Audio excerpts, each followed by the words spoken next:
one of the voters, in addition to Joel and Ken, Derrick Goold, joins us on MLB Now at the moment. So, Derrick, let's talk this out. What do you think of the results, the early results so far, and how it relates to your ballot in the past?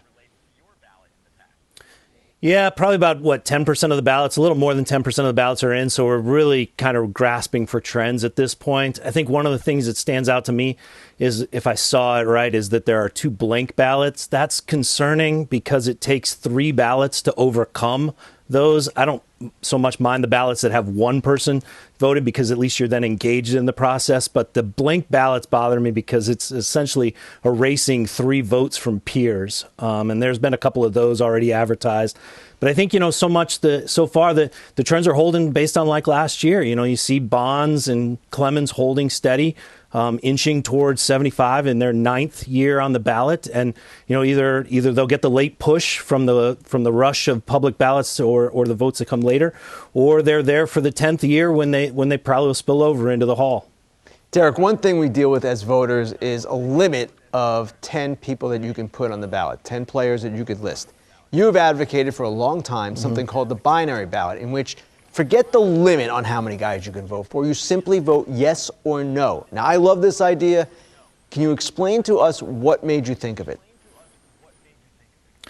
Well, when I earned a ballot, one of the things that I wanted to do was come up with like some consistency to it. What could I cling to year after year to make my votes?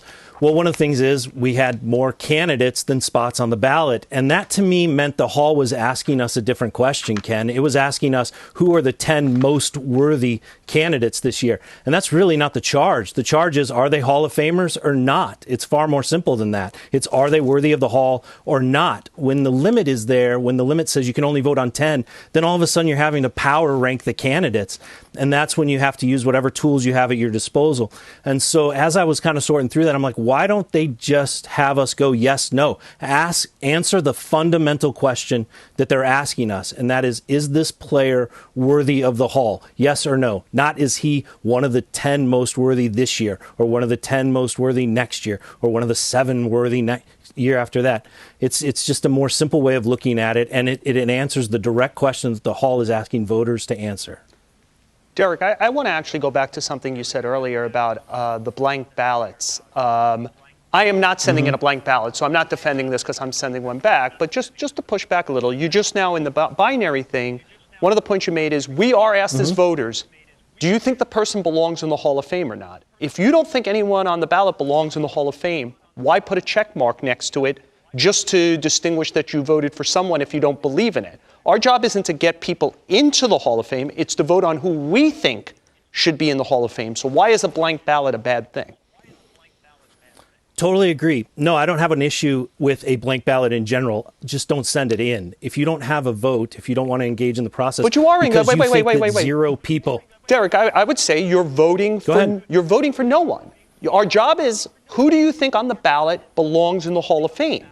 If I think no one on the ballot, I want my ballot to count, because I'm being asked as a voter, as an expert, who on the ballot belongs in the Hall of Fame. I would like my ballot counted. I voted this year. No, why is your vote worth 3 of mine? So, okay, why is your null vote worth 3 writers? Yeah, so I guess I could vote for Nick Swisher, and that would make everyone feel better, right? At that point, I voted for someone. No. Just don't send in the ballot. If you have a, but I want to send in the ballot because, Derrick, what Joel's saying is the blank ballot is a statement in itself. It's a no vote. I want the percentages down if I'm a blank ballot. I want it to count. Again, I am not sending in a blank ballot, but I want it to count because my charge from the Hall of Fame is, who on this ballot belongs in the Hall of Fame? If I think nobody belongs in, I would like to cast a vote against the ballot. I respect that point of view, Joel. I really do. I just have a hard time walking across the bridge that your vote is worth 3 times the other people. That's all. Just take that into account because of the math. It requires 75% for somebody to get into the Hall of Fame. By sending in a blank ballot, you are then requiring 3 more votes for that person to overcome your 1. And that's fine. If that's the stance you want to take, then cool. but understand that you are in effect sending in a ballot that mathematically has the weight of nixing 3 of your peers. Yeah, I still don't see it that way because it's not a competition. I'm not trying, again, I am not sending in a blank ballot, but if I did, it's not a competition. After all, I could pick 3 people who are, say, I could pick Jeff Kent, Andrew Jones, and Omar Vizquel, and in theory, I'm not voting for 3 people who have a real good chance to get into the Hall of Fame better than those people, but they're legitimate people, at which point you could also argue, hey, to make up for my ballot, everyone else has to get 3 of them. I am being asked to vote for who I think belongs in the Baseball Hall of Fame. I would want I am not going to be, I guess what I'm saying is, the people who are sending in blank ballots, I think they're about to be people who are attacked. And I think if their point is, I was asked to decide who on this ballot belongs in the Hall of Fame. I decided no one. And so I am voting for no one. I mean, I'll go back to, I did New York Times polls in college to make some extra money. And they used to tell us that the answer, I don't know, is an answer. You know, like, I don't know is a legitimate answer of the country. Fair. And so to me, like, you're being asked who do you think belongs in the Hall of Fame? If you don't think anyone on the ballot, I want the ballot to count. But Joel, when you're doing those polls and you call someone, you say, hey, who are you voting for president? And they say, I don't know.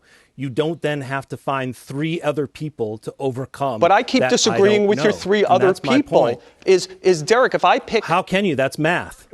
Well, but you're deciding who you think is legitimate, who I'm detracting votes from. I'm not detracting votes from anyone. I'm being asked to vote for who I think belongs in the Hall of Fame. Isn't it the same thing that if you vote, let's say Vizquel, Bonds, and Andrew Jones, you vote for those 3. Well, all the other people you're not voting for, they're in that same situation you're describing. You need the 3 to get to the 1, to cancel out the 1. That would be perceived as a legitimate ballot. Which is why... Right, which is why I said at the beginning, because you're not engaged in the process.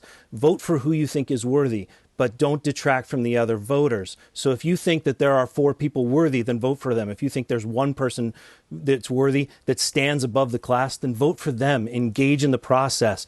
But the notion that you can submit a black hole ballot, one that sucks down 3 others, that concerns me. And I'm not saying that it's wrong, because obviously the writers have the right to do that. But I would like to hear the defense of that. But what if you engage in the process? Don't vote for somebody. Derrick, you're using using the term engage in the process. I could legitimately look at this ballot, engage in the process, and walk away and think that, totally engage, that none of these people belong on the like, for example, say I voted for everyone else who was on the ballot last year has now off of it, either gotten the Hall of Fame or fell off of it, and I'm sticking with my vote. Then aren't I just, I'm casting a vote. I think that we're equating sending in an empty ballot without thinking about the ballot and not voting. It is a vote against the ballot. No, I'm not at all. Absolutely.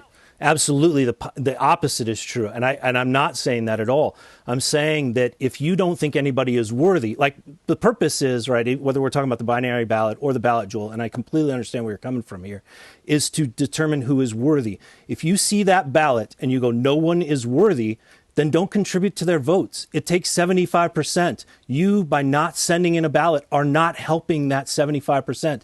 You're taking a stance by not sending in a ballot at all. Right. So I just want to try this one last time, Derrick. But by sending in a ballot, I get what you're saying, but by sending in a blank ballot, you are subtracting from other voters. And but that's what I want to do because I'm being asked to vote. Then Derrick. Fine. Then defend it.